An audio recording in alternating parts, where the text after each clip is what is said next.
विद्यार्थी मित्रांनो, माझ्या यूट्यूब चॅनलमध्ये आपले स्वागत आहे। आज आपला विषय आहे इंग्लिश। चला आता सुरुवात करूया। Orthodox, choose the correct antonym. ऑर्थोडॉक्सचं जे अँटोनिम आहे म्हणजे विरुद्धार्थी शब्द आहे तो आहे unorthodox. Next question, use the correct preposition in the sentence. Heat the oil till fill in the blank to smoke. या जागी आता आपल्याला इथं भविष्य येईल, म्हणजे इथं स्मोक निघेपर्यंत ऑइलला हीट म्हणजे भविष्य राहील, त्यामुळे इथं विल बिगन येईल। विल बिगन हे प्रिपोजिशन येईल। Choose the correct phrase to complete the sentence. Unless you work hard you will fail. ही ती फ्रेज आहे विद्यार्थी मित्रांनो, you work hard you will fail. Unless you work hard you will be fail. Next question, give your person a cheque to be withdrawn from the bank. इथं चेकचं जे spelling आहे ते बरोबर स्पेलिंग टाकायचं आहे, त्यामुळे इथे चेकचं स्पेलिंग आहे CHUQUE। Next question, choose the correct meaning of constant. कॉन्स्टंटचं मिनिंग आहे स्टेईंग द सेम। हे उत्तर येईल त्याचं विद्यार्थी मित्रांनो। Choose the word which is substitute the word or group of words. Those who pass through this gate without permission will be prosecuted. याचं उत्तर राहील ट्रेस पासर्स राहील विद्यार्थी मित्रांनो, त्याला ट्रेस पासर्स असे म्हणतात। विदाऊट परमिशन जे गेट पास करण्यासाठी येतात त्याला काय म्हणतात, ट्रेस पासर्स असे म्हणतात। Select the correct antonym of thoughtless. याचं करेक्ट अँटोनिम राहील डिफेक्टिव्ह। Defective thoughtless. थॉटलेस म्हणजे परफेक्ट आणि डिफेक्टिव्ह म्हणजे इनपरफेक्ट होते विद्यार्थी मित्रांनो त्याचा अर्थ, त्यामुळे याचा अँटोनिम राहील defective. Ram is than Shyam, fill in the blank than Shyam. ह्यामध्ये इथे गुड तर येणारच नाही, टॉयलेट तर येणारच नाही, क्लेवर येईल विद्यार्थी मित्रांनो। Ram is clever than Shyam, हे डिग्रीचं उदाहरण आहे। Next question, the emperor rule with a heavy hand. The underline phrase means. ही एक फ्रेज आहे विद्यार्थी मित्रांनो, अ हेवी हँड। त्याला आपण ऑप्रेसिव्हली म्हणजे जाचकपणे असं म्हणतो। अंपायरचा जे रूल असतात ते जाचकपणे असतात, जाचक असतो अंपायर, त्यामुळे येतं ऑप्रेसिव्हली येईल याचं विद्यार्थी मित्रांनो उत्तर। Fill in the blanks, I do not have money. इथे फिल इन द ब्लँक करायची आहे आपल्याला। I do not have enough money, आपण इनॉथ मनी आहे, माझ्याकडे आता पुरेसा पैसा नाही आहे आपण असे म्हणतो, त्यामुळे इथे इनॉथ येईल विद्यार्थी मित्रांनो। Choose the correct antonym of ordinary. ऑर्डिनरीचा अँटोनिम बघायचा आहे आपल्याला मित्रांनो। Choose the correct antonym of ordinary, त्याचं होईल एक्स्ट्रा ऑर्डिनरी। त्याच्या विरुद्ध, ऑर्डिनरीच्या विरुद्ध होईल एक्स्ट्रा ऑर्डिनरी। ही fill in the blank English before he went to England. इंग्लंडला जाण्यापूर्वी त्यानं काय केलं पाहिजे तर याचा अर्थ होईल, त्याचा अर्थ त्यामध्ये याचं उत्तर येईल he had learn English before he went to England. Next question, इथे आर्टिकलचा क्वेश्चन आहे। Fill in the blank English is fill in the blank universal language. The English is a universal language. Universal समोर H येईल विद्यार्थी मित्रांनो, कारण त्याचा जे उच्चार आहे ते वायवरून आहे, त्यामुळे इथं दी आणि ए हे याचं उत्तर राहील।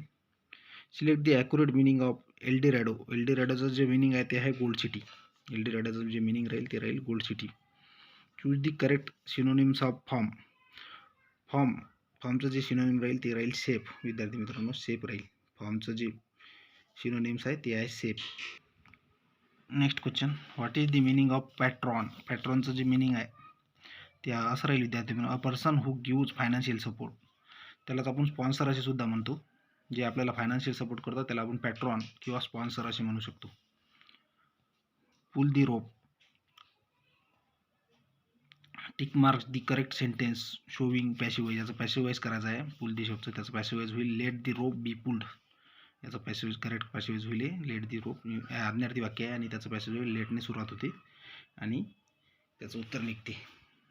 नेक्स्ट क्वेश्चन बघणार आपण, a book which gives information on all subjects is called catalogue. जे पुस्तक जे सगळ्या सब्जेक्टबद्दल आपल्याला माहिती देते त्याला आपण कॅटलॉग असे म्हणत असतो विद्यार्थी मित्रांनो। When we went to the cinema the film had already started. आम्ही जेव्हा सिनेमाला गेलो ती फिल्म सुरू झाली होती, म्हणजे हे भूतकाळामध्ये येईल, फिल्म सुरू होणे भूतकाळामध्ये, त्यामध्ये इथे येईल had already started. Next question, choose the correct word from the given alternative and fill in the blank. Mister Pradhan sat, fill in the blank the governing board. ते प्रधान सॅट गव्हर्निंग बोर्डमध्ये आहेत, म्हणजे इथं इन येईल विद्यार्थी मित्रांनो। जी mister Pradhan sat in the governing board. Next question बघा. The races of Europe can be classified into 12 groups. into येईल इथे विद्यार्थी मित्रांनो, प्रिपोजिशन टाकायचं आपल्याला. The races of Europe can be classified into 12 groups. Next question. Only unselfish leaders can the people. रिकामी जागा, fill in the blank the people.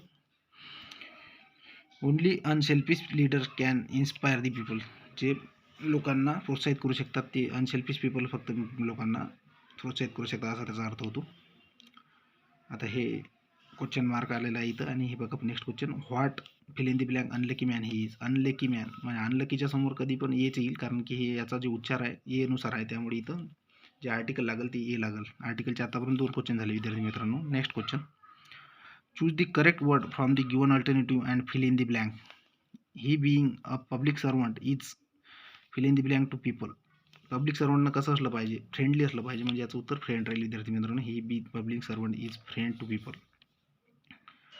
The kind hearted जज fill in the blank the thief. Kind hearted जज pardoned the thief. पॅरडॉन म्हणजे क्षमा, म्हणजे त्या चोराला kind hearted जजनं क्षमा केली, किंवा मग क्षमा केली असं म्हणता येईल आपल्याला, कारण तो काइंड हार्टेड जज होता.